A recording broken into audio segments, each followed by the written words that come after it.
जब लग गुरु मिले न साचा, तब लग गुरु करो 10 पांचा। क्या गुरु बदल सकते हैं? क्या गुरु बदलने से पाप लगता है? अध्यात्म के इस मैदान में आखिर सही गुरु कौन है? गीता जी में वर्णित तत्वदर्शी संत कौन है? इन सभी प्रश्नों के उत्तर जानने के लिए अवश्य सुनिए जगत गुरु तत्वदर्शी संत रामपाल जी महाराज के मंगल प्रवचन। आप गुरु पद पर जो होते हैं उनको पता होता है। परमात्मा कहते हैं बहुत प्यारा बालक माँ का। माता को अपना बच्चा बेटा या बेटी बहुत प्रिय होती है। कहावत है कि पिता से 100 गुना प्रिय ममता अपने बालक में माता को होती है, और माता से भी 100 गुना ममता प्रिय गुरु को अपना शिष्य या शिष्या होती है। तो अंदाजा लगा लेना कि गुरु जी आपके कितने हितैषी होते हैं। तो गुरु जी की आज्ञा का पालन करें। पहली भक्ति मार्ग का प्रथम एक ये मंत्र नोट कर ले। भाई जो गुरु बचन पे डट गे रकट गे फंद 84 के। भाई जो गुरु बचन पे डट गे कट गे फंद 84 के। कट गे फंद 84 के रकट गे फंद 84 के। भाई जो गुरु बचन पे डट गे रकट गे। वस्तु मिली ठोर की ठोड़ मिट गी मन पापी की दौड़। वस्तु मिली ठोर की ठोड़ मिट गी मन पापी की दौड़। भरम मिटे मथुरा काशी के। भरम मिटे मथुरा काशी के। भाई जो गुरु बचन पे डट गे कट गे फंद 84 के।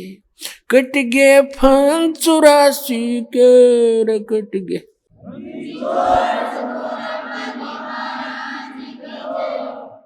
ये एक कवि का बनाया हुआ गान है। इसमें भी बहुत प्रेरणा है कि जो गुरु जी के वचन पर स्थिर हो जाते हैं, गुरु जी की आज्ञा का पालन करते हैं, उनके ये 84 लाख योनियों में दुख पाने के ये संकट समाप्त हो जाते हैं। अब गुरु जी को कैसे गुरु की आज्ञा का पालन करना है?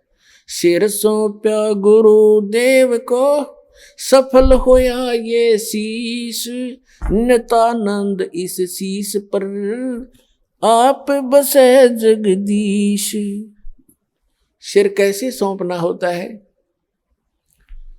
सिर काटना नहीं, गुरु जी के आज्ञा का पालन करना ही सिर सौंपना होता। एक गुरु जी थे, उनके 4-5 शिष्य थे, आश्रम में रहते थे। रोज ही प्रतिदिन शिक्षा यही दी जाती है। प्रत्येक गुरु जो होते हैं ये 5-4 फार्मूले पक्के सिखाता है चेलों को, और ये ही कारगर होते हैं। अब जैसे कोई भी भांग बोता है खेत में, तो वो भी खेत को संवारने के तरीके सारे बता देगा, लेकिन बीज गलत है तो वो सारे तरीके गलत हो गए। बोना था गेहूं, बीजना था गेहूं, बो दी भांग। ये तो बाद में बताऊंगा, लेकिन जो प्रसंग चल रहा है उसी को आगे बढ़ाते हैं। एक गुरुजी थे और वो अपने शिष्यों को शिक्षा देते ही रहते हैं। जैसे प्रतिदिन सत्संग के माध्यम से या वैसे भी टिप्पणी करते हैं, बैठते हैं, जब बच्चे अच्छी शिक्षा देते हैं। एक दिन गुरुजी ने कहा कि देखो भाई, जो गुरुजी की आज्ञा पालन नहीं करते बच्चों, वो कभी सफल नहीं होते। उनको घोर पाप लगता है, उनकी भक्ति नाश हो जाती है। सब शिष्य बैठे हैं, गुरुजी आसन पर बैठे हैं, वो वहां बैठे बैठे सुन रहे हैं। जी गुरुजी बिल्कुल सही है। तो गुरुजी ने कहा कि मेरा एक आदेश है कि तुम मेरे सिर में अपने 5-5 जूते मारो। और ये भी शिक्षा दी जाती थी, गुरु मानुष कर जानते ते नर गए अंध। महादुखी संसार में आ गए यम के फंद। गुरु को परमात्मा के तुल्य मानना चाहिए। अब उनके सामने धर्म संकट खड़ा हो गया। गुरु जी की आज्ञा का पालन नहीं करें तो भक्ति का नाश हो गया, और गुरु जी की तरफ हाथ कर दिया तो कट जाए वो हाथ, इससे अच्छा था। तो पर उस गुरुदेव ने कहा, रहा मैं क्या शिक्षा दे रहा था तुम्हारे को, बस ऐसे भक्त तो मेरी आज्ञा का पालन नहीं कर रहे। नीची गर्दन कर ली। एक खड़ा हुआ, अपना जूता निकाला, गुरुजी के पास आकर बैठ गया और अपने सिर में 5 जूते मारे, मट्टाए मट मट्टाए मट। तब गुरुजी ने कहा, भाई डंडी मत मारे, तेरे सिर में नहीं मेरे सिर में कहा था मैंने। तब उस गुरु चेले ने कहा कि गुरुदेव इस दास का शीश भी तो आपका ही है।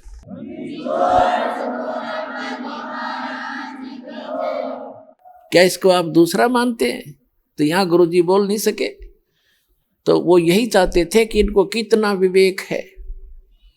तो पुण्यात्माओं, इस भक्ति मार्ग के अंदर गुरु जी का मुख्य अभिनय होता है और शिष्य का भी उसके साथ साथ पैरेलल इतना ही सूरवीरता से उसमें चलना होता है, तभी सफलता मिलती है।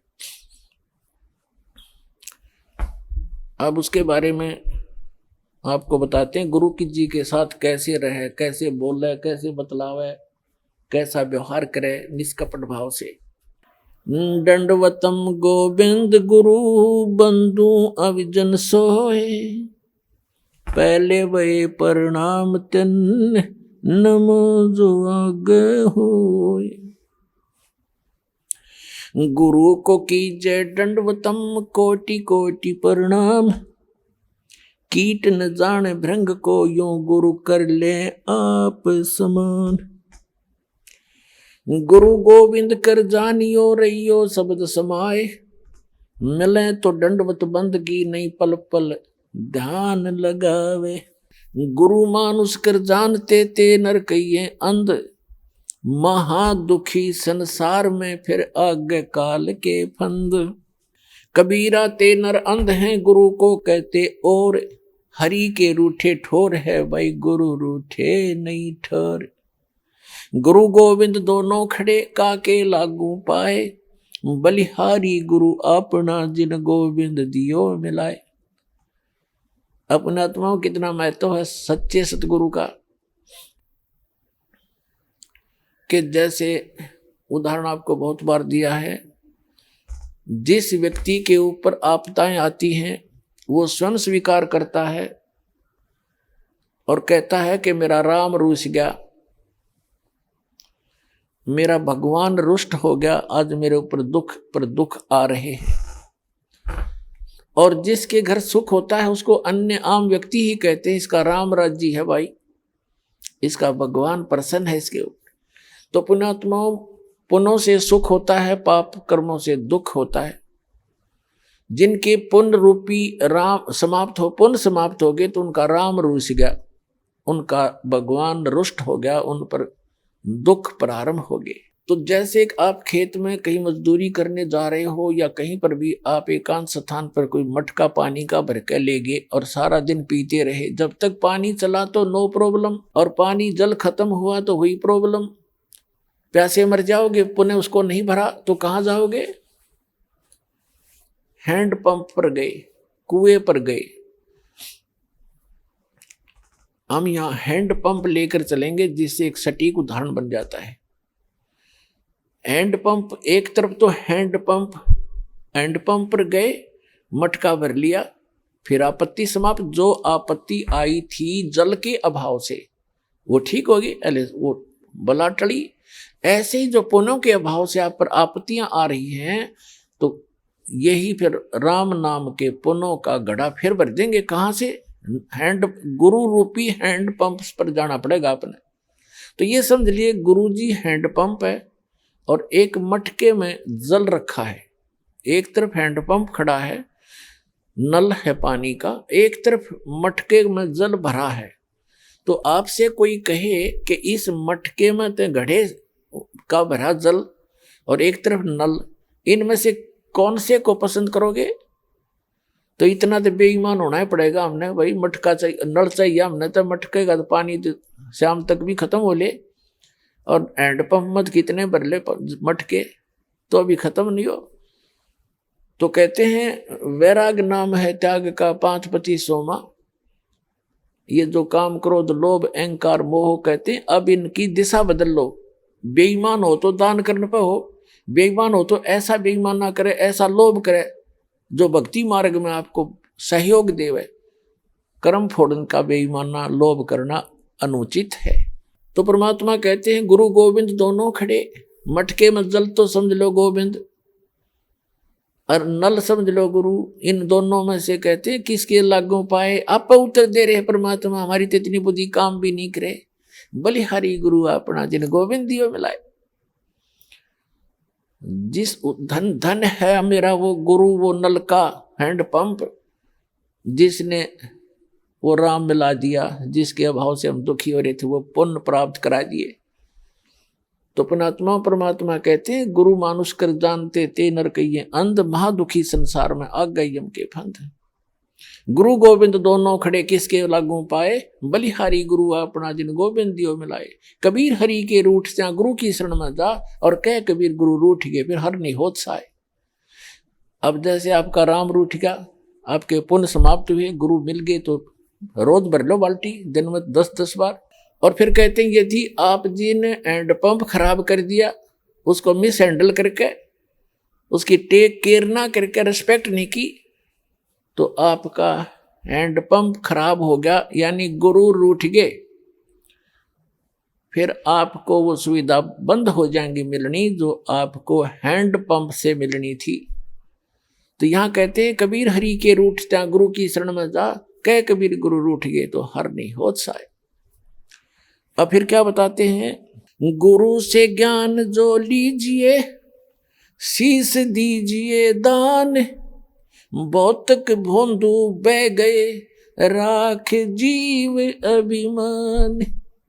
भौतिक भोंदुक बह गए राख जीव अभिमान।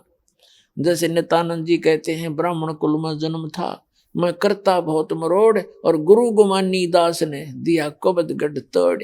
तो सत्संग के हथौड़ों से, इस वचनों के हथौड़ों से हमारे अंदर जो गंध जमा पड़ा है या अभिमान का है, तो उसको तोड़ दिया जाता है सत्संग की चोट मार मार के। अब क्या अभिमान इस प्राणी का। अब चाहे कितना टीरी का खापा पाक रहा हो, 1 मिनट में अधरंग मार जा, बांगा मुंह हो जा, माखी लड़े लकड़र बड़े लाल पड़े टपके उस अपलातून के। क्या अभिमान इस मट्टी का। अपना पीछा छुटावे, कर्म बनावे, विनम्र होकर सत्संग में आवे।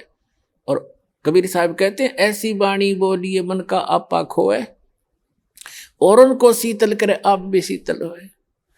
तो इसके लिए अपने अभिमान को त्याग कर दो। आप बात करोगे देखना सामने वाला आत्मा कैसे गदगद हो जाएगी। तो एक भक्त के बोलने का, उसके चलने और बैठने का, उसके नजर और देखने का तरीका नॉर्मल होता है, और तभी वो भक्त कहता है। एक वैसे बकवादियों की तरह चल रहा है, बकवादियों की तरह चश्मे लाओ और नो टेढ़ा देखे, वो तो ढेढ़ आदमी है, भक्ति करता है चाहे ना करता है। तो सत्संग के अंदर आकर के सत्संगी कहला करके, भक्त कहला करके, उसमें भक्त वाले गुण स्वाभाविक बन जाने चाहिए, तो सत्संग से उनका ज्ञान होता है।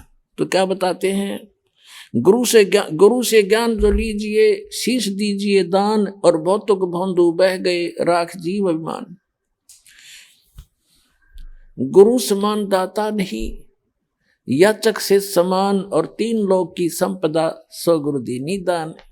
फिर क्या बताते हैं कि कबीर तन मन दिया तो भला किया, सिर का दासी भार, और जय कभू ये कह दिया कि मैंने दे दिया तो बहुत सहेगा मार।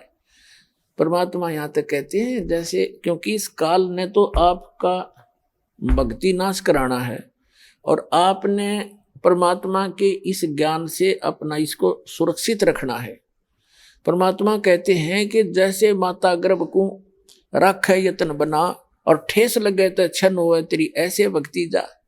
जैसे किसी बहन को, किसी माई को काफी समय के उपरांत या कभी भी गर्भ रहा हो, और उसके उपरांत वो कितनी सावधानी बरतती है उस अपने लाल को प्रफुल्लित करने के लिए, सफल करने के लिए, सुरक्षित रखने के लिए चलते समय भी ये सोचती है कि ऊंचे नीचे पे पैर ना टिक जा, कोई झटका ना लग जा। रात्रि के समय सोते समय भी जब करवट बदलती है तब भी बहुत उधड़ कर पड़ती है, कहीं मेरे बालक का ठेस तो नहीं लगी। तो परमात्मा कहते हैं कि जैसे माता गर्भ को और रख यतन बना, ठेस लगे तो छन होए, तेरी ऐसे भक्ति जा।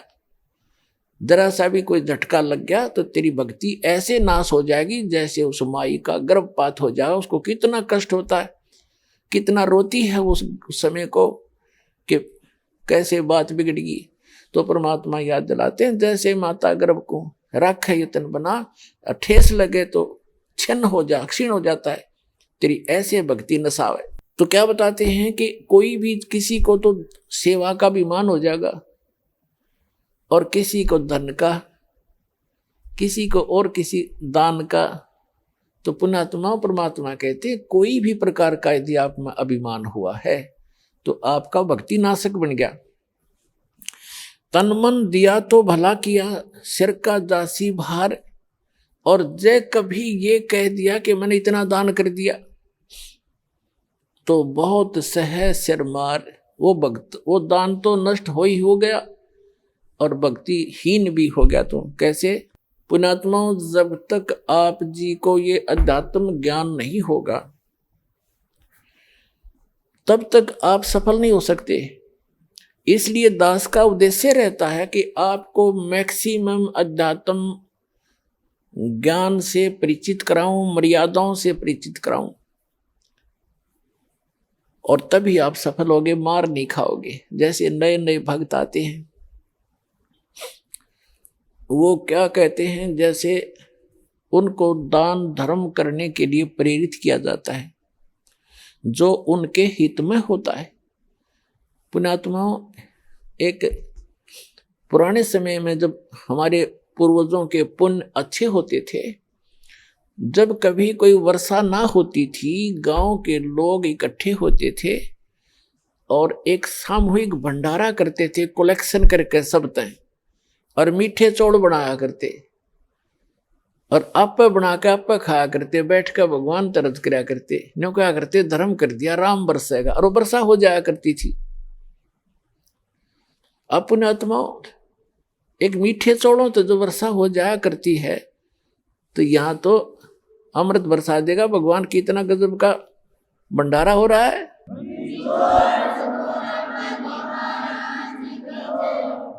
एक भक्त के साथ दो भक्त और व्यक्ति आगे, आम जैसे सत्संग में आम अलाउड करते हैं, आ जाओ भाई, आ जाओ, सत्संग भी सुन लेंगे।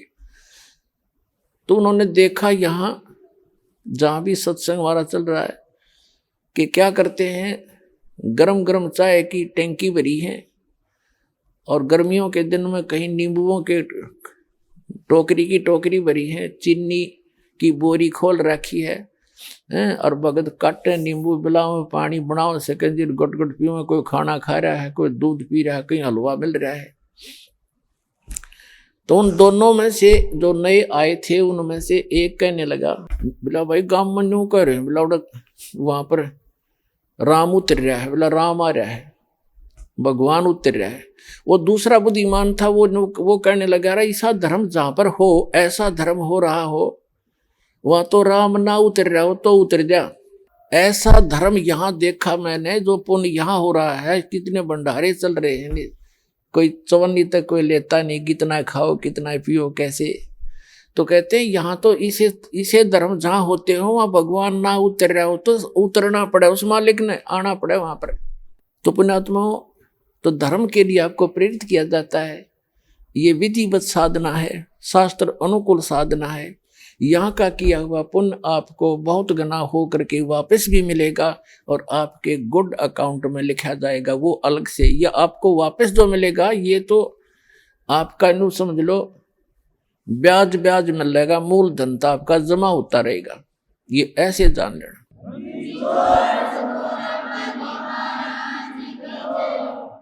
तो जैसे हम दान धर्म के लिए प्रेरित करते हैं और इस दान से ही आपको कहते धर्म तो दसके नहीं, दसके तीनों लोक, और खैर आए तुम्हें खैर है कि जा तुम पोख। धर्म का नाश नहीं होता।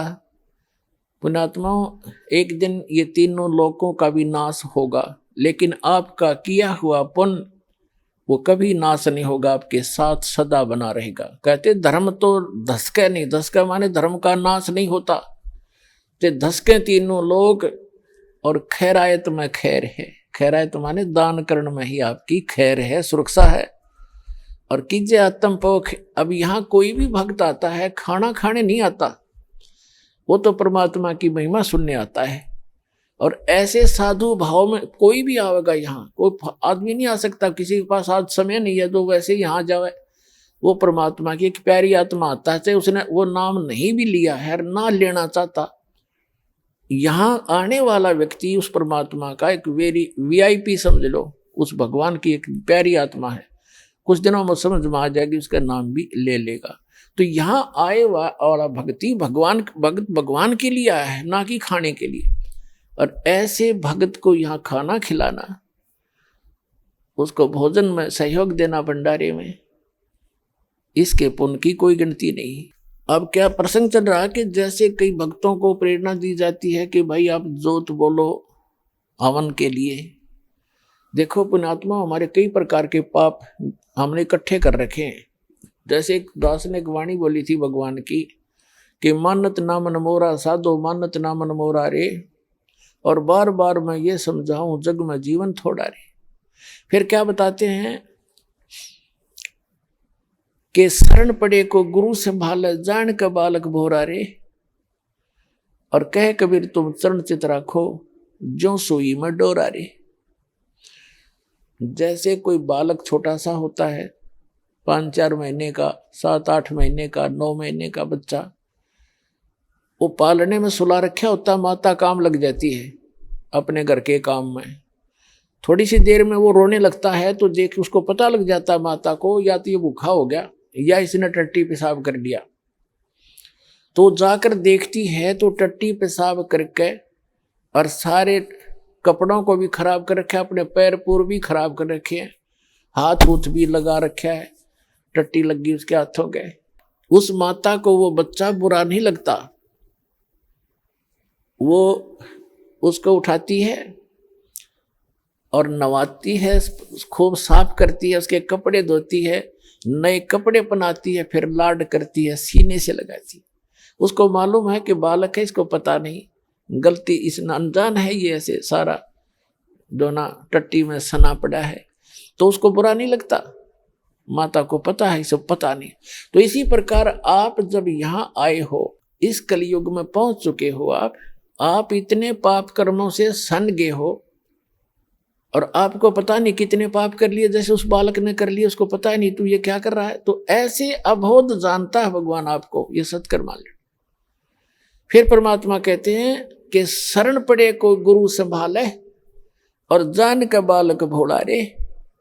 और आपका क्या फर्क बताया परमात्मा ने, आपका क्या करते हो बताया है कि कहे कबीर तुम चरण चित राखो, जो सोई में डोरा रे।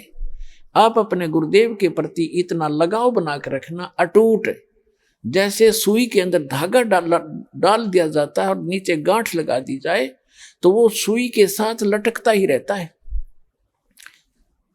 कहते हैं कहे कबीर तुम चरण चित राखो, उस अपने गुरु जी के चरणों में ऐसे चित राखो जो सुई में डोरा रे, यानी अखंड लगाव बनाए रखना।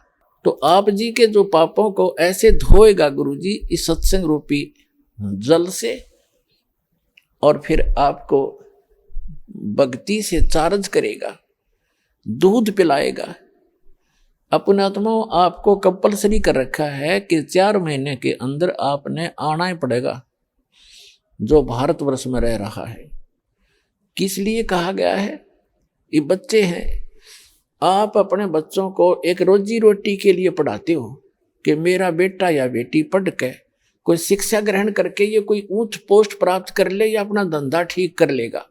उसको 16 वर्ष का समय, 15 वर्ष, 20 वर्ष का समय दे देते हो, बेटा और ट्रेनिंग कर ले, फलाना कर ले, बढ़िया रोजगार हो जाएगा। और आत्म कल्याण के लिए आपके पास क्या 365 में तो 30 दिन भी नहीं मिलते, तो फिर कैसी भक्ति करोगे? किसा तुम फिर ड्रामा, फिर तो ड्रामेबाजी है। तो कहने का भाव ये है कि आप जी को इसलिए बुलाया जाता है कि यहाँ आने से आपको घना पुण्य मिलेगा, आपकी आत्मा को ऐसे परिपूर्ण कर दिया जाता है जैसे बच्चा छोटा सा गली में खेल रहा होता है। माता को पता है कि खेल में व्यस्त है और समय पर आहार इसको नहीं कराऊंगी तो ये दुर्बल हो जाएगा, बीमार भी हो सकता है, रोगी भी हो सकता है। वो खेल रहा होता है अपने बच्चों में, भाई बहनों में बाहर, और व्यस्त होता है। माता उसको उठा के लाती है कि चल दूध पी ले। वो रोता भी है, वह घसीट कर लाती है कि ना चलना पड़ेगा चल, उसको दूध पिला देती है, फिर छोड़ देती है। वो तो दूध पीता पीता भी समझा कि छोड़ दे माँ, भाग लू मैं। माँ को पता है कि इसमें मैंने पाइया दूध डाल दिया, अब कितना खेल ले हो, शाम न फिर डाल दूंगी। तो पुण्यात्माओं, ये दास चाहता है कि आपको यहाँ दूध के गिलास पिया दूं और फिर तुम खेल आइयो उस संसार में और फिर आ जाना, ताकि आपकी आत्मा दुर्बल ना हो और आप जल्दी युवा हो जाओ। जैसे माता पिता देखना चाहता है मेरे बेटा बेटी जल्दी युवा हो जाए, स्वस्थ रहें, तो दास के आप बेटा बेटी हो, आत्मा के पिता गुरु होते हैं और शरीर के पिता माता पिता अन्य होते हैं। तो दास उस दृष्टिकोण से है, जैसे आपको बताया था कि बालक प्यारा बहुत ही माँ का, उनसे बढ़कर शिष्य गुरुओं का। तो आप जी गुरु जी को जो बच्चे होते हैं, शिष्य होते हैं, वो माँ से भी कई गुना 100 गुना अधिक प्यारे होते हैं। इसलिए आपको बार बार बुलाया जाता है। संत मिलन को चालिए तजमाया अभिमान, और जो कदम आगे रखे ओ है यज्ञ समान। तो कितना परिपूर्ण हो रहे हो आप, और आप कितने भूखे हो, कितने खाली हो चुके हो, इतना पुण्य कराया जाएगा आपसे यहाँ पर। और जब जाके आपकी स्थिति ऊपर उभरेगी, इतना माइनस हो गया, आपके पुण्य पाप इतने बढ़ गए। अब क्या बताते हैं, भक्तिहीन प्राणी जो होता है आपको कितना त्याग किया जाएगा। पर परमात्मा कहते हैं कि आपको एक श्वास उस श्वास का ऐसा मंत्र दिया जाएगा सतनाम, जिसके एक ही सिमरण की इतनी कमाई बनेगी आपकी। 3 कहते हैं सतनाम तराजू के एक पालड़े में, और पृथ्वी लोक, स्वर्ग लोक और पाताल लोक, ये तीनों लोक तो पासेंग रख दे, जो सौदे में नहीं है। इससे हटकर इस ब्रह्मांड के अंदर जो 14 लोक हैं, विष्णु जी का लोक, शिव जी का लोक, इंद्र का लोक और शंकर जी का लोक, दुर्गा का लोक, और ऊपर ब्रह्मलोक, और उस ब्रह्मलोक के अंदर और धर्मराय का लोक, ऐसे एक इंद्र का अलग से लोक है, एक कॉमन स्वर्ग है। इस तरह के 14 लोक चढ़ा दे, और एक श्वास उस श्वास के सतनाम की परम संत से दीक्षा लेकर के सिमरण की कीमत एक पालड़े में रख दे, और 3 लोक पासंग रख दे। कहते तो ना तुलाया राम रंग होरी हो, सतनाम पालड़ रंग होरी हो, 14 लोक चढ़ाव राम रंग होरी हो, 3 लोक पासंग धर रंग होरी हो, तो ना तुलाया राम रंग होरी हो। होरी माने खुशी,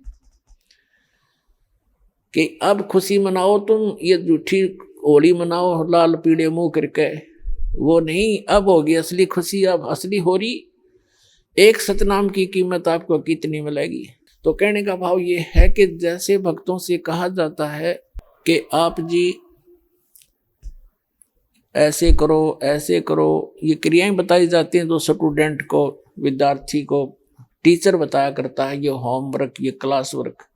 तो कई अनजान भक्त कहते हैं मैंने जोत भी चढ़ा दी, 6 महीने हो गए, नाम भी ले रखा है, और मुझे कोई विशेष लाभ नहीं मिलता, पाठ भी करा दिया। तो कई तो ऐसे होते हैं कि मुझे कोई लाभ नहीं हो रहा, मैं तो नाम त्याग दिया या त्याग दूंगा। तो पुण्यात्माओं, अध्यात्म ज्ञानहीन प्राणी ही ऐसे विचार रखता है। इसलिए दास की कोशिश रहती है प्रत्येक सत्संग में कि कोई ना कोई ऐसा टॉपिक क्लियर करूं जिससे आपका जो शंका है, आपकी शंका समाप्त हो। अब ये सोचना, जैसे सर्दी के मौसम में दिसंबर और जनवरी, ये हरियाणा प्रदेश सर्दी खूब जोर की गिरती है, और उस समय आप जी ने कोई स्वेटर पहन रखी है और आप ये कहते हो कि मैंने स्वेटर भी पहन रखी है, कपड़े भी मोटे पहन रखे हैं, और फिर भी मुझे ठंड लग रही है, तो पुण्यात्मा समझदार व्यक्ति क्या करेगा? क्या वो समझदार होगा? न्यू कह उस स्वेटर ने भी उतार दे कि क्या फायदा हुआ इससे, मुझे कोई लाभ नहीं हो रहा, कपड़े भी निकाल दे। ये तो बौड़ी बूझ करेगा इस बात ने, ये सिर्फ जो कति मूर्ख होगा। उस समझदार व्यक्ति क्या करेगा? स्वेटर आपने डाल रखी है, स्वेटर की जितनी क्षमता है उसने उतना बचाव आपका सर्दी से कर रखा है। उसके लिए यूं नहीं उसने निकाल कर धर दे और कपड़े भी उतार दे, क्या लाभ हुआ? वो तो महामूर्ख होगा। तो उसके लिए उसका तरीका ये है कि जर्सी और पहने, और उससे भी ना सर्दी, फिर भी ठंड लगे तो काम बड़ोड है। तो पुण्यात्माओं, धर्म से ही दुख दूर होंगे, भक्ति से ही। भक्ति में सारी चीज इंक्लूड है, दान भी, सिमरन भी, नित्य नियम भी, मर्यादा भी। और जैसा भी आप दान धर्म कर रहे हो, यूं समझ ले आपने स्वेटर पहन ली और उस स्वेटर उतारने से कोई लाभ नहीं होगा, और बढ़ाना पड़ेगा। आप जर्सी और पहन लो और जुराब अच्छी मजबूत पहन लो, यानी धर्म को बढ़ावे, घटन नहीं दे। भक्ति बढ़ानी चाहिए, घटनी नहीं चाहिए, तभी आपको सफलता होगी। तो पुण्यात्माओं, आपका सौभाग्य है, आपको यथार्थ भक्ति मार्ग सुनने को मिला, और ये वो शुभ दिन है, आज के दिन दास का ये अध्यात्म जन्म हुआ था।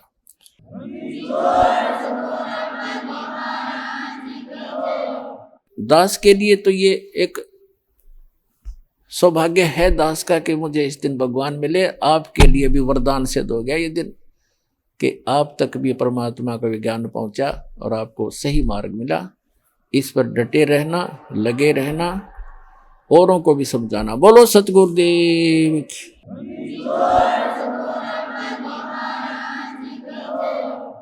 परम पिता परमात्मा पूर्ण ब्रह्म सारी सृष्टि के रचनहार कुल मालिक कबीर परमेश्वर जी की असीम रजा से आप सभी पुण्यात्माएं सत्संग श्रवण करने के लिए उपस्थित हुए।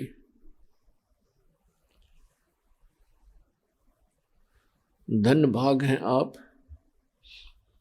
और धन है आपके माता पिता जिनसे जन्म हुआ। ये इस मनुष्य जीवन का वो सबसे उत्तम समय है कि हम इस मनुष्य जीवन के लक्ष्य को पूरा कर सकते हैं। और पुण्यात्माओं, आज का जो समागम, ये 3 दिन का समागम था जो आज संपन्न होने जा रहा है, ये एक विशेष उपलक्ष्य है इसका। वैसे तो सत्संग सभी श्रेष्ठ होते हैं, लेकिन कुछ ऐसे अवसर होते हैं जो जीवन में युगों पर्यंत ही उपलब्ध होते हैं। परमात्मा ने कहा है कि मात पिता मिल जाएंगे, मात पिता मिल जाएंगे, 1,84 माँ, सतगुरु सेवा और बंदगी भाई फेर मिलन की ना। जिस भी वर्ण में, जिस भी योनि में हमारा जन्म होगा, पशु बनेंगे वहां माता पिता मिल जाएंगे, ऐसी ही ममता होगी। पक्षी बनेंगे वहां भी हमें माता पिता मिल जाएंगे। मानव शरीर प्राप्त होगा तो भी माता पिता मिल जाएंगे, लेकिन जिस मानव शरीर में परमात्मा मिल सकता है तो वो परमात्मा मानव शरीर में ही प्राप्त हो सकता है। उसके लिए बताया है कि अन्य प्राणियों के शरीरों में माता पिता तो आपको जौके तो मिल जाएंगे, लेकिन आपने तो भक्ति कर सकते और सतगुरु की सेवा नहीं मिल सकती। माता पिता मिल जाएंगे 184 माह 83 लाख प्रकार के ये अन्य प्राणियों के शरीर हैं। कहते हैं इनमें भी माता पिता मिल जाएंगे, लेकिन उनमें ना सतगुरु मिल सकते और ना ये भक्ति मिल सकती। तो पुण्यात्माओं, आज आपको मानव शरीर प्राप्त है और सतगुरु भी प्राप्त है, क्योंकि आप जी बालक हो, बच्चे को पता नहीं होता कि तुम जो स्टडी कर रहे हो उद्देश्य से, तो वो बच्चे यही लेकर चलते हैं कि हम इंजीनियर बनेंगे, डॉक्टर बनेंगे। टारगेट तो उनका होता है, प्रवेश भी प्राप्त कर लेते हैं, लेकिन उनको जब वो सफलता मिल जाती है उसके बाद उसकी उपलब्धि प्राप्त होती है। लेकिन टीचर को पता होता है कि ये बच्चे कितने अच्छी तरह पढ़ रहे हैं, प्रत्येक कार्य को ठीक से करके आ रहे हैं, इनका भविष्य उज्जवल है। तो उनमें से वो भक्त हैं जो लगन के साथ लगे हुए हैं, सच्ची श्रद्धा से, और परमात्मा की प्रत्येक मर्यादा में रहकर चल रहे हैं। तो पुण्यात्माओं, मानुष जीवन दुर्लभ है, ये मिले न बारंबार, और जैसे तरुवर से पत्ता टूट गिरे वो फिर नहीं लगता डार। आप ऐसे भयंकर लोक में रह रहे हो और आप जी के बस की बात नहीं है। काल भगवान ने ये सुनियोजित तरीके से हम सभी को यहां जकड़ रखा है। यहां पर प्रत्येक प्राणी विवश है,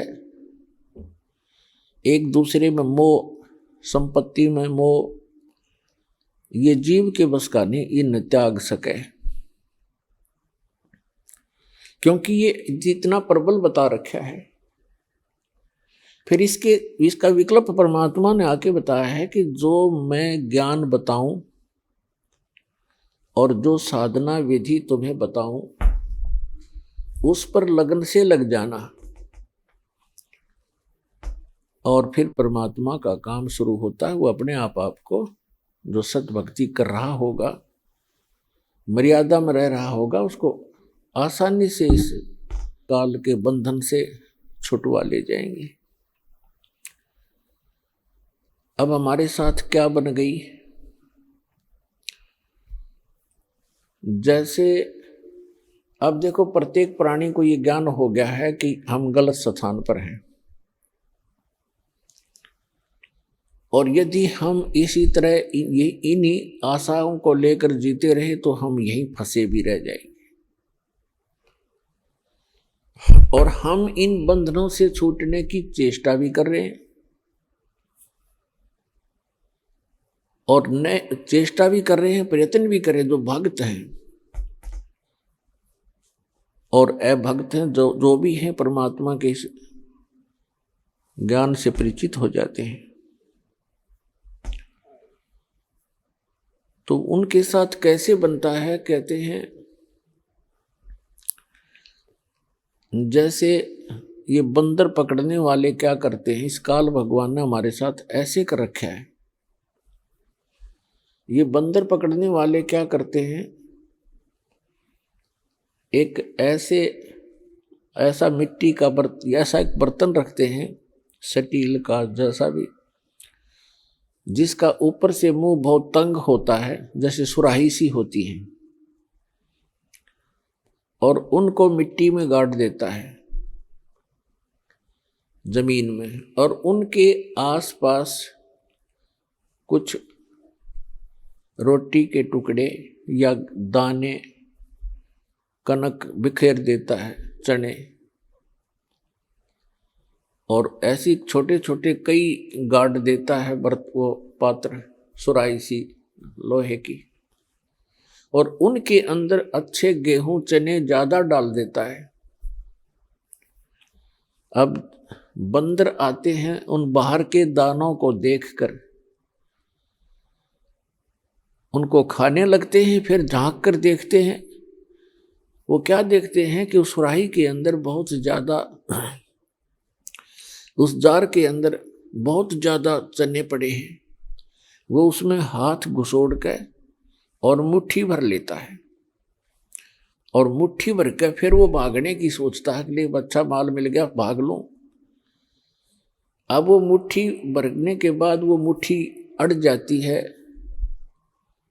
उसके मुंह के अंदर, सुराही के जार के मुंह में फंस जाता हाथ उसका। अब उसमें इतनी अकल नहीं कि इसने मुट्ठी खोल दूं, जान बच जा।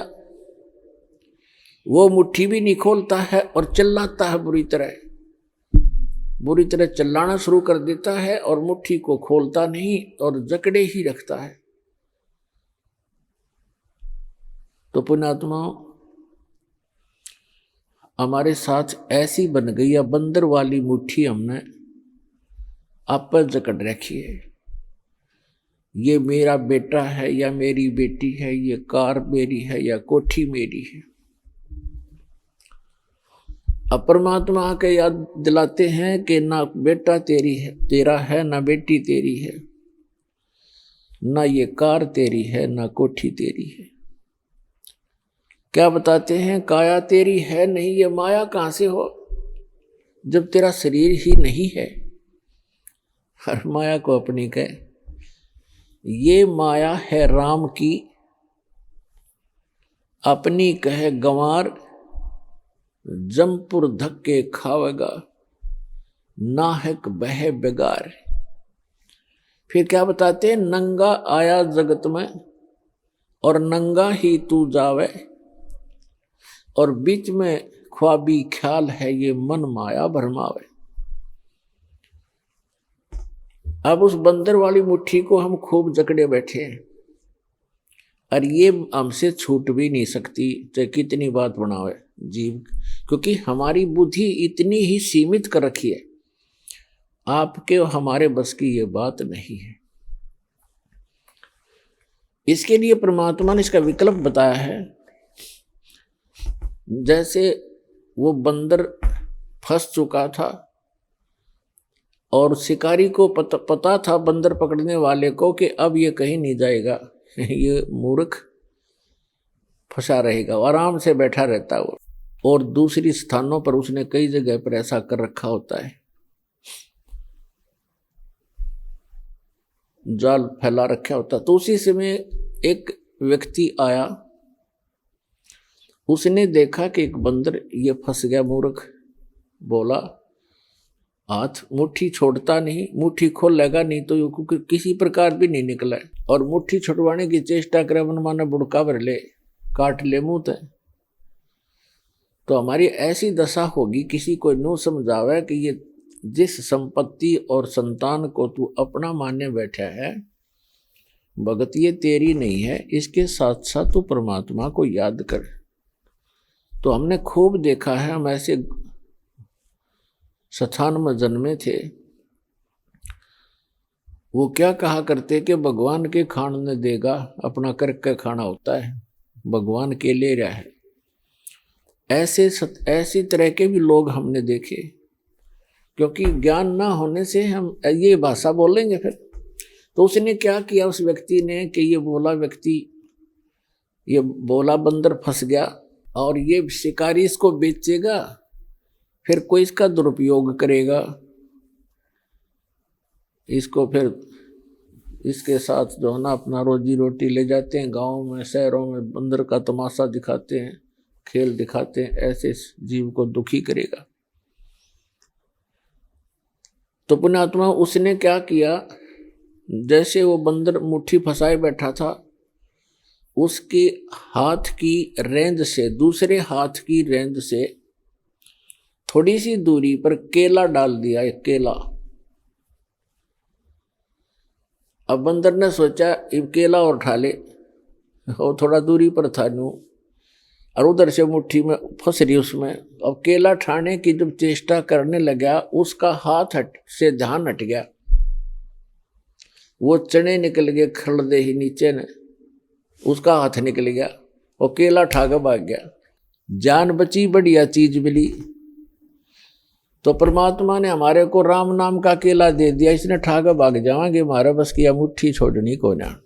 पुण्यात्मा, ये मानुष जन्म कितना दुर्लभ है,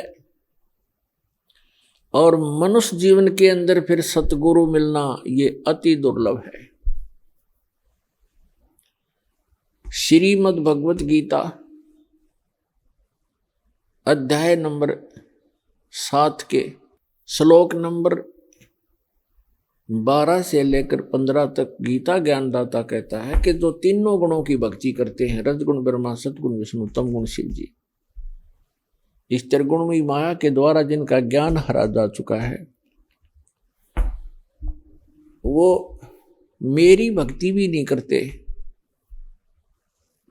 उनके बारे में कहा है कि राक्षस स्वभाव को धारण किए हुए मनुष्यों में नीच दूषित कर्म करने वाले मूर्ख मेरी साधना भी नहीं करते। आइए अब हम उन श्रद्धालुओं के अनुभव जानते हैं जो जगत गुरु तत्वदर्शी संत रामपाल जी महाराज जी से दीक्षा प्राप्त कर चुके हैं तथा उनके द्वारा बताए गए भक्ति मार्ग पर चल रहे हैं। सर नमस्कार। नमस्कार जी। सर क्या नाम है आपका? लाल सिंह जी। लाल सिंह जी, कहाँ से आए हैं आप? मोड़ मंडी, जिला बठिंडा जी, पंजाब से जी। सर, संत रामपाल जी महाराज जी से नाम दीक्षा लेने से पहले आप क्या भक्ति साधना करते थे? घर पे देवी देवताओं की भक्ति करते थे जी। जैसे हमारे पंजाब में चल रही है मलेरकोटला वाला, लाला वाला, काली माता जी, इनके घर पे झाड़ फूस का काम करता था जी मैं सबसे भाई। मेरे इलाके में जी मेरे से बड़ा कोई तांत्रिक विद्या में जानता नहीं था जी, मैं नहीं जानता मेरे से बड़ा कोई होगा जी। मैं ये तांत्रिक विद्या काम करता था। दिल्ली से चले लोग मेरे पास आया करते थे जी, मुर्दे को जिंदा कर देता था जी, ये मैं काम करा करता था जी। सर, आप बता रहे हैं कि आप अपने एरिया के सबसे बड़े तांत्रिक रहे हैं, मुर्दे तक को आप जिंदा कर देते थे, तो फिर आपने संत रामपाल जी महाराज जी से नाम दीक्षा क्यों ली? वो ऐसे हुई जी, मेरी पत्नी की डेथ हो गई घर पे जी, कोई ऐसी स्थिति आई, मृत्यु सैया पे भाग गई जी। सारे रिश्तेदार आ गए सीगे जी, तो सारे रिश्तेदार बोलने लगे इसको तो जीवित करेंगे, लोगों को बड़े बड़े काम करता है। मैं भी सोचा हाँ, मैंने सारा झाड़ फूस कर लिया, सारा कुछ करके देख लिया, कोई विद्या कोई काम नहीं करी।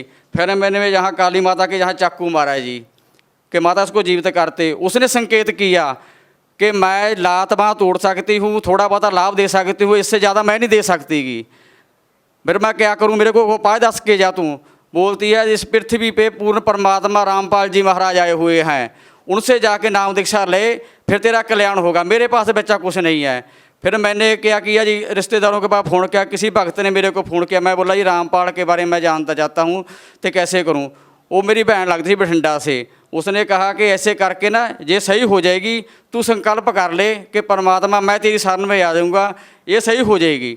मैंने उसी टाइम संपर्क किया, हे परमात्मा बंदी शोर सतगुरु रामपाल जी, मैं आपका नाम ले लूँगा, ये जिंदा हो जाए। क्यों, मेरे को पहले बता रखा था कि तेरे 2 शादियाँ होएगी, एक शादी पे 3 बच्चे होके ये मर जाएगी, इसकी 27 साल की उम्र रहेगी, वो मेरे को याद थी जी। तो उस दिन क्या हुआ जी, मैंने सारे झाड़ फूस कर लिए थे, नहीं सही हुआ है। फिर मैंने परमात्मा के अरदास हुई, बंदी छोड़ मैं नाम ले लूँगा, इसको जीवित कर दे।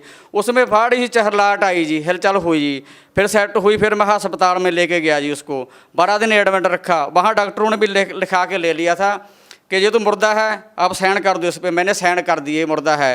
बोला परमात्मा के अरदास लगा, मैंने बोला परमात्मा के तो मैंने लगा ली है। तो उसके बाद ही वहाँ से सेट हुई, फिर मैं परमात्मा का नाम लेके आया जी। परमात्मा किसका? संत रामपाल जी महाराज का नाम लेके आया मैं बरवाड़ा में जाके जी, 2012 में नाम लिया मैंने जी। सर, आपने बताया कि जब आपने काली माता के नाम पर अपने हाथ पे चाकू मारा और आपने कहा कि इसको जीवित कीजिए या फिर मेरे को रास्ता बताइए, और फिर काली माता ने रास्ता बताया कि संत रामपाल जी महाराज जी से नाम दीक्षा ले लो। इससे पहले आपको काली माता ने रास्ता क्यों नहीं बताया? ਉਹਨਾਂ ਨੇ ਉਹ ਕਹਿੰਦੇ ਸਾਡੇ ਕੋਲ ਕੋਈ ਰਾਸਤਾ ਨਹੀਂ ਜੀ, ਅਸੀਂ ਥੋੜ੍ਹਾ ਬਹੁਤਾ ਲਾਭ ਦੇ ਸਕਦੇ ਹਾਂ ਤੈਨੂੰ, ਕੋਈ ਸੱਟੇ ਦਾ ਨੰਬਰ ਦੇ ਸਕਦੇ, ਉਹ ਵੀ ਮੇਰੇ ਕੋਲ ਆਉਂਦੇ ਸੀ, ਹੋਰ ਲਾਭ ਦੇ ਸਕਦੇ, ਲੋਕ ਠੀਕ ਹੋ ਜਾਂਦੇ ਸੀ। ਇਹਦੀ ਹੁਣ ਉਮਰ ਹੈ ਹੀ ਨਹੀਂ ਗੀ, ਇਹਦੀ ਉਮਰ ਤਾਂ ਭਲਾ ਸੰਤ ਰਾਮਪਾਲ ਵਧਾ ਸਕਦਾ, ਉਹਦੇ ਜਾ ਕੇ ਚਰਨ ਫੜ ਲਾ, ਤੂੰ ਸਾਡਾ ਖਹਿੜਾ ਛੱਡ ਦੇ ਤੂੰ। लेकिन आपकी इन बातों पे विश्वास कौन करेगा? ਉਹ ਐਸੇ ਕਰਿਆ ਜੀ, ਮੇਰੇ ਸਾਹਮਣੇ ਚਮਤਕਾਰ ਹੋਇਆ ਜੀ ਉਸਦੇ, ਉਹ ਸਾਰੇ ਕਹਿੰਦੇ ਮੁਰਦੇ ਥੱਲੇ नहीं आप अकेले थे क्या वहाँ पे? ਸਾਰਾ ਪਰਿਵਾਰ ਥਾ, ਮੇਰੇ ਸਾਰੇ ਰਿਸ਼ਤੇਦਾਰ, ਮੇਰੇ ਸੱਸ ਸਹੁਰੇ ਸਾਰੇ ਆ ਗਏ ਸੀ, ਮੰਜੇ ਤੇ ਪਾ ਰੱਖੀ ਸੀ, ਚੱਟਾ ਕੱਪੜਾ ਪਾ ਰੱਖਿਆ ਸੀ। ਤੁਸੀਂ ਪਿੰਡ 'ਚ ਜਾ ਕੇ ਮੇਰੇ ਪੁੱਛ ਸਕਦੇ, ਮੌੜ ਮੰਡੀ ਨਵੀਂ ਬਸਤੀ ਪੀਰਖਾਨੇ ਕੋਲੇ ਮੇਰਾ ਘਰ ਆ, ਲਾਲ ਸਿੰਘ ਮਿਸਤਰੀ ਆ ਮੈਂ ਜੀ। तो क्या सभी आज भी उस घटना को जानते हैं? ਸਾਰੇ ਜਾਣਦੇ ਆ। ਉਸ ਤੋਂ ਬਾਅਦ ਜੀ ਜਦੋਂ ਮੈਂ ਸੰਕਲਪ ਕਰਿਆ ਪਰਮਾਤਮਾ ਮੈਂ ਨਾਮ ਲੈ ਲੂੰਗਾ, ਕਿਤੇ ਵੀ ਬਰਵਾਲਾ ਹੋਵੇ ਮੈਂ ਆ ਕੇ ਭਾਲ ਲੂੰਗਾ। ਉਸ ਤੋਂ ਬਾਅਦ ਫਿਰ ਮੈਂ ਜੀ ਇੱਕ ਭਗਤ ਨਾਲ ਗੱਲ ਕਰੀ ਜੀ, ਜਿਹੜੇ ਰਾਮਪਾਲ ਦੇ ਨਾਮ ਲੈ ਰੱਖਿਆ ਸੀ। ਉਹਨਾਂ ਨੇ ਕਿਹਾ ਵੀ ਇਸ ਤਰ੍ਹਾਂ ਐਂ ਕਰਕੇ ਤੁਸੀਂ ਇੱਥੋਂ ਜਾ ਕੇ ਇਸ ਤਰ੍ਹਾਂ ਤੁਹਾਨੂੰ ਨਾਲ ਲੈ ਜਾ ਕੇ ਨਾਮ ਦਵਾ ਲਿਆਵਾਂਗੇ। ਫਿਰ ਉਹ ਮੈਨੂੰ ਨਾਮ ਦਵਾ ਕੇ ਲੈ ਜੀ, ਫਿਰ ਮੇਰੇ ਘਰ ਦੀ ਸਥਿਤੀ ਠੀਕ ਹੋਈ ਜੀ। ਅਤੇ ਉਹਦੀ ਉਮਰ ਦੱਸ ਰੱਖੀ ਸੀ ਤੰਤਰਕਾਂ ਨੇ ਵੀ ਇਹ 3 ਬੱਚਿਆਂ ਨੂੰ ਦੇ ਕੇ 27 ਸਾਲ ਦੀ ਮਰੂਗੀ। ਅੱਜ 35 ਸਾਲ ਤੋਂ ਉੱਤੇ ਉਮਰ ਹੋ ਰਹੀ ਹੈ ਜੀ, ਉਹ ਜੀਵਤ ਹੈ जी। क्या आपने पहले कभी किसी साधु संत से नाम दीक्षा ले रखी थी? सर मैं आपको एक और बताना चाहूँगा कि मैंने एक ऐसे व्यक्ति से नाम ले रखा था, और उसने नाम ले रखा था, उसने मेरे को मंत्र दिए। उसने रामपाल जी महाराज की भगत चरा के ना, मंत्र चरा के उसने मेरे को 8 साल तक गुमराह करके रखा। मैंने उसको कहा, जिसने मैं इसको गुरु बना रखा था, कि आप तो इतना कुछ जानते हो, अब इसको सही करो ना, अब ठीक करो इसको। बोला इससे मैं नहीं कुछ कर सकता, इसको तो रामपाल जी महाराज ठीक कर सकते हैं, इसके बारे में। उसने फिर मेरे से माफ़ी मांगी। फिर मैं उसको आश्रम में लेके गया, आश्रम में लेके वो जा नहीं रहा था, मैं बोला साथ चल, फिर मेरे को लेके गया। तो फिर उसने मेरे को नाम दबाया, उसने वहाँ भी माफ़ी मांगी गुरु जी से कि मैंने इसको बच्चे को गुमराह करके रखा। फिर मैं तो वहाँ से नाम लेके आया जी। उसके बाद फिर मेरे को और भी श्रद्धा बढ़ गई। जब मेरी जनानी वहाँ से आके जीवित हुई, सही होगी, आज भी जाके पूछ सकते। उसके बाद फिर मेरा मकान गिर गया जी, 6 फुट डूंगा था। उसके बाद परमात्मा ऐसी दया करी, वो मकान पवा दिया। उसके बाद बारिश पड़ गई सी 4 फुट डूंगी, बेड टुट गया, पखा सड़ गया, कूलर सड़ गया, टीवी सड़ गया, सारा कुछ A to Z नवा आ रहा मेरे घर पे। अब परमात्मा ने इतना ऊंचा कर लिया, 27 फुट पे छत पे मेरी छत पड़ी है, उत्ते संत रामपाल जी महाराज जी का पोस्टर लगा हुआ है। हम नहीं पीछे हटे, ना पीछे हटेंगे, क्योंकि हमको पहले पता था ये होना है, ये तो वो तो हो गया। अब हमको कोई डरने की लोड़ नहीं है जी। सर आप संत रामपाल जी महाराज जी से नाम दीक्षा लेने से पहले कोई नशा भी करते थे क्या? सर नशे की तो आपको मैं क्या बताऊं, इतना नशा करता था, बुक्की भी मैं खाता था जी, दारू भी पीता था। क्योंकि गाली माता गद्दी थी कि एक मुर्गी काट ली, एक बोतल मंगवा ली, और 4 मैं कैप्सूल खाता था लीले। इतनी लत पड़ गई थी बहुत ज़्यादा। जो व्यक्ति मेरे को लेके गया था आश्रम में, उसने ये कहा था, मैं सुल्फा 1.5 तोला लेके गया था जब नाम लेने गया था। मैं बोला देख नाम ले लूँगा, ये नशा नहीं मैं छोड़ सकता। मेरे को पता नहीं था कि परमात्मा इतनी भी दया कर सकते हैंगे। मैं 1.5 तोला ले गया सुल्फे का, छत जाते जाते पीता गया जी। मैंने बाहर बस अड्डे में रख दिया। तो उसने ये कहा था, इतनी तो बड़ी बोतल दिलवाऊंगा संत रामपाल जी, अंदर से आएगी कोई बात नहीं, ये तेरे का मैं सर्टिफिकेट बना दूंगा दारू का, और नशे का तो करते रहना, भक्ति करते ना। जैसे मैं अंदर गया, परमात्मा से नाम दीक्षा ली, सिर पे हाथ रखा, वो तो मेरे से पता ही नहीं चला कि कब मेरे लत छूट गई। 3 दिन मैं वहाँ परमात्मा की सत्संग हुई, 3 दिन मैं रह के गया। बाद में मेरे को लोड नहीं पड़ी, और जितना मेरा पोटा पड़ा था घर पे, लीले कैप्सूल और बुक्की और दारू और बंडल, वो जैसे मैंने नाम लेके आया, मैं बाहर आके ना उसको पीना तो दूर, मैंने हाथ भी नहीं लगाया, मैं डंडे से बाहर करके ना मिट्टी का तेल पा के फूका उनको घर पे आके। सर अब आपको कितना समय हो गया नशा नहीं किया आपने? कितने साल से आपने नशा नहीं किया है? उसके आज मेरे को 8 साल हो चले हैं जी, मुड़ के लोड़ ही नहीं पई करे। क्या सच बोल रहे हैं आप? हाँ जी। क्या आपके गांव वालों से पूछ सकते हैं? मैं मोड़ मंडी के अंदर मेरे गांव में आके पीरखाना है, पीर बाबा का बहुत बड़ा, कोई भी आके भक्त पूछ सकता है, उत्थे कोई भी जिसको शक हो तंत्र विद्या करने वाले को। ये तो कुछ भी नहीं, जैसे मैं जानता था भगत जी अपने इससे धरती से सोना निकालना, ऐसे बंदे के साथ रहा, उसने धरती से भी सोना निकाल के दिया। मैं उस सुनार को बेच के भी आया, आज भी मेरे घर पे प्रूफ पड़ा है। मैं साथ में लाना भूल गया जल्दी में, वो भी आपको दिखा सकते हैं, मेरे घर पे वो छड़ के। और वो जो जिसके साथ मैं लगा था, मेरा गुरु बना हुआ था पहले, मैं कहता उससे बड़ा कोई गुरु नहीं है पृथ्वी पे। वो क्या करता था, दारू की बोतल चाहिए मेरे को, भाई गुरुजी पैसे तो है नहीं गए, करता फोटो के आगे हाथ कर, फोटो के आगे हाथ करता, 100 का नोट ऊपर गिर जाता था, और मैं दारू लेके आता था। इतने में देख के वो ही मेरे को लेके गया आदमी। वो कहाँ लेके गया? जिस व्यक्ति को मैं सबसे बड़ा गुरु मानता था जी, वो कह उसने माफ़ी मांगी। उसने कहा, मैं उसको सब तो बड़ा गुरु मानता था, उसने कहा भी मेरे से बड़ा परमात्मा आप आया बैठा संत रामपाल जी है, उससे बड़ा कोई नहीं है। फिर मैं बोला तू मेरे को गुमराह करके रखा, उसी दिन बोल देता। बोला मेरी मजबूरी थी। फिर मेरे को वहाँ लेके गया। और एक बात और बताना चाहता भगत जी आपको, वो उसने नाम ले रखा था गुरु जी का, नाम लेके छोड़ के ना जो भक्ति बोध में अपने दिए हुए हैंगे सप्त सहस्त्र उजागर सतपुरुष मेरे सुख के सागर, इसके जो बाणी थी ना परमात्मा की, उसने मेरे को मूढ़ी की कलामे बना दी थी। मेरे को नहीं पता था भी बाणी कौन सी काम कर रही हैगी। फिर उसने वहाँ जाके माफ़ी मांगी, उसके मेरे को बना के रखे थे, उसने मंत्र बना के दे रखे थे। फिर मेरे को उसने सारी बात जाके आसन ने बताई कि मेरे को माफ़ कर दो भगत जी, मैं आपको ऐसे गुमराह करके रखा हूँ, ये परमात्मा आए हुए हैं, इनके चरण नहीं छोड़ना। उसके बाद फिर मैंने पूछे मुड़ के नहीं देखा दुनिया से जी। क्या आज भी आप तांत्रिक का काम करते हैं? जैसे कि आपने बताया कि एक पीर बाबा की दरगाह है जहाँ पे आप रहते हैं। नहीं हुण नहीं मैं काम करता, हुण तो लोड़ ही नहीं पैंदी भगत जी, अब तो लोड़ ही नहीं पड़ी भगत जी उसके बाद न करने की। क्यों? एक बंदा 10 कैप्सूल के देता है, डॉक्टर एक 10 कैप्सूल देता है कि आपकी बीमारी ठीक हो जाएगी, 10 कैप्सूल खा लो, और कोई एक ही कैप्सूल दे दे, वो भी राम नाम का। फिर हमको 9 खाने की क्या लोड़ है भगत जी, 10 खाने की। क्या आज आप पूर्ण रूप से स्वस्थ हैं? क्या आपका परिवार आज पूरी तरीके से ठीक है? जब से मैंने संत रामपाल जी से दीक्षा ली है ना, मेरा सारा कुछ सेट हो रहा है जी। घर भी बन गया, सब कुछ बन गया, अब भी सब कुछ सही चल रहा है जी। तो उसके बाद एक मैं अनुभव और बताना चाहता हूँ जी।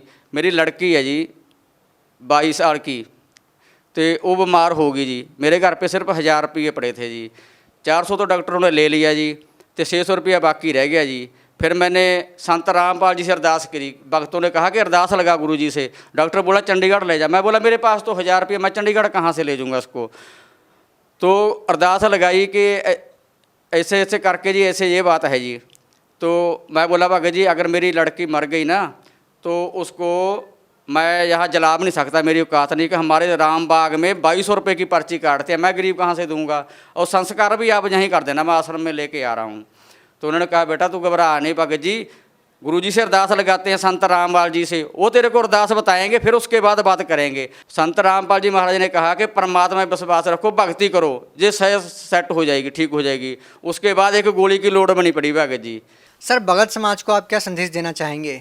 मैं भगत समाज को ये संदेश देना चाहता हूँ भगत जी, सर जी, कि ये तंत्र विद्या में एक चक्कर में ना पड़े। जैसे जेड़ा मेरा गुरु बनाया हुआ, मेरा गुरु बना रखा था, मैं बोला उससे बड़ा और मेरे से बड़ा कोई गुरु नहीं था।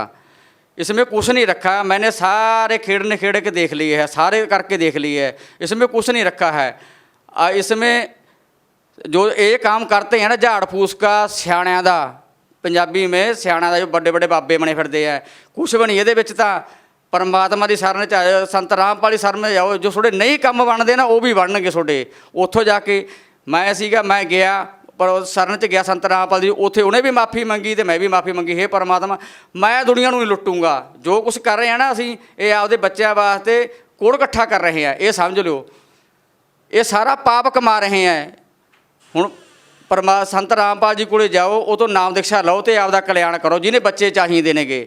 नहीं ये पता नहीं काल के जाल च फसे हुए हैं, काल कुल च पुट मार ले, बस रोण तो बिना होर तुहाडे कोल कुछ नहीं रह जाता। जिन्ने भी तांत्रिक का काम करते नेगे सारिਆਂ ਨੂੰ मैं हथ जोड़ के प्रार्थना करदा है भी इस काम नूं छड्ड दिओ ते तुसीं आपदा संत रामपाल जी शरण च जाके ਉਹਦਾ ਗਿਆਨ सुनो। चैनल ते 7:40 ते आ रहा है। बहुत बहुत धन्यवाद। सत श्री